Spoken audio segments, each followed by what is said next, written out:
வணக்கம். இன்றைக்கு என்னுடைய சமையல் பயணம் அதில் முதல்ல சேமியா கேசரியை பற்றி உங்கள்கிட்ட நான் சொல்ல போகிறேன்.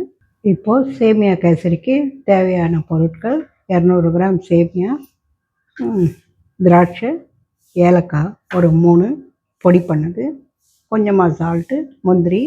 200 கிராம் சேமியாவுக்கு 150 சர்க்கரை, ஒரு 200 பால், ஒரு 50 கிராம் விட கம்மியான நெய், கொஞ்சமாக எஸ்எஸ் ஆயில். அடுப்பு ஆன் பண்ணிட்டோம்.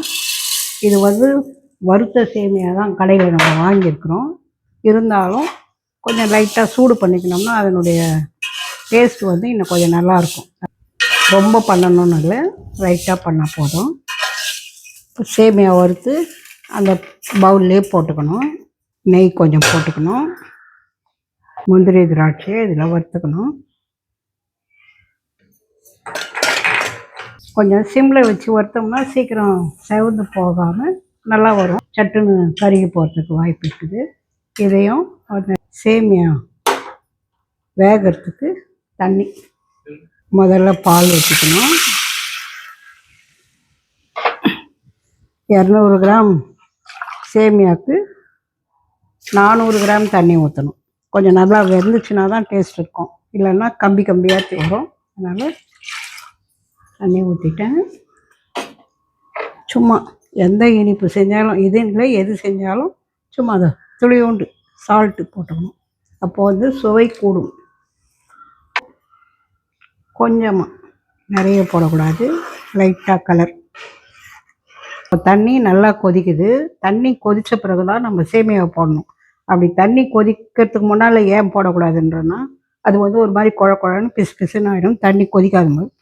தண்ணி நல்லா கொதித்த பிறகு கேஸை சிம்மில் வச்சுட்டு லைட்டாக, அப்படியே மொத்தையாக கொட்டக்கூடாது, லைட்டாக போட்டு ஒரு 2 தடவை, ஒருத்தராக செய்கிறதா இந்த 2 தடவை இப்படி போட்டு அப்படி கலரணும். இது மாதிரி போட்டு பால் ஊற்றுறதுனால இன்னும் கொஞ்சம் அதிகமான டேஸ்ட்டு கொடுக்கும். நான் எப்போ செஞ்சாலும் பால் போட்டு தான் செய்வேன், நல்லாயிருக்கும். இது போட்டோம், இது வேகணும். அதனால் ஒரு 2 நிமிஷம் மூடி போட்டு வேக வச்சுட்டு அப்புறமா நான் உங்களுக்கு காட்டுறேன். அப்போது மூடி போட்டு 2 நிமிஷம் பொறுத்து எடுத்தோம். இப்போ ஓரளவுக்கு தண்ணியெல்லாம் ட்ரை ஆகிடுச்சுன்னு சொல்ல முடியாது, கொஞ்சம் லைட்டாக இருக்கும். இந்த நேரத்தில் நம்ம சர்க்கரை சேர்த்தணும். 150 கிராம் சர்க்கரையை மெதுவாக போடணுன்ற அவசியம் கிடையாது. சேமியா போட்ட மாதிரி சர்க்கரையை மெதுவாக போடணுன்றதில் போட்டுட்டு கலக்கிடலாம். இப்போ சுத்தமாக சிம்மில் வச்சிடணும், கொஞ்சம் கூட தீ இருக்கக்கூடாது. அதே மாதிரி இப்போவும் என்ன பண்ணணும், இந்த டைமில் ஏலக்காய் போடணும்.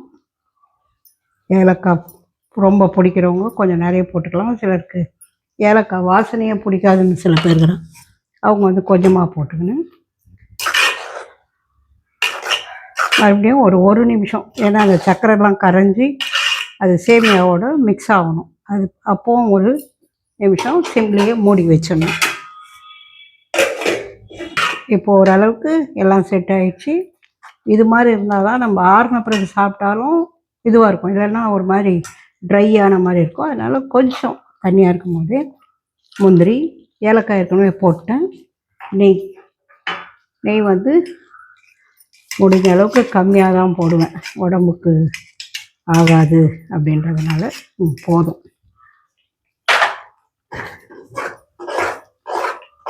ரெண்டு நிமிஷம் பொறுத்து நம்ம ஓப்பன் பண்ணோம்னா சூப்பரான சேமியா கேசரி ரெடி. அது 2 நிமிஷம் பொறுத்து உங்களுக்கு நான் காட்டுறேன். இப்போது 2 நிமிஷம் ஆயிடுச்சு. இதுக்கு பிறகு திறந்து பார்க்கலாம். ஆவி எப்படி பறக்குது பாருங்கள். கேசரி ரெடி. இது கூட உளுத்தம் வடை வச்சு சாப்பிட்டோம்னா அது காம்பினேஷன் சூப்பராக இருக்கும். அழகான சூப்பரான சேமியா கேசரி ரெடி. இதே பக்குவத்தில் நீங்களும் உங்கள் வீட்டில் செஞ்சு பார்த்து எனக்கு கமெண்ட்ஸில் சொல்லுங்கள்.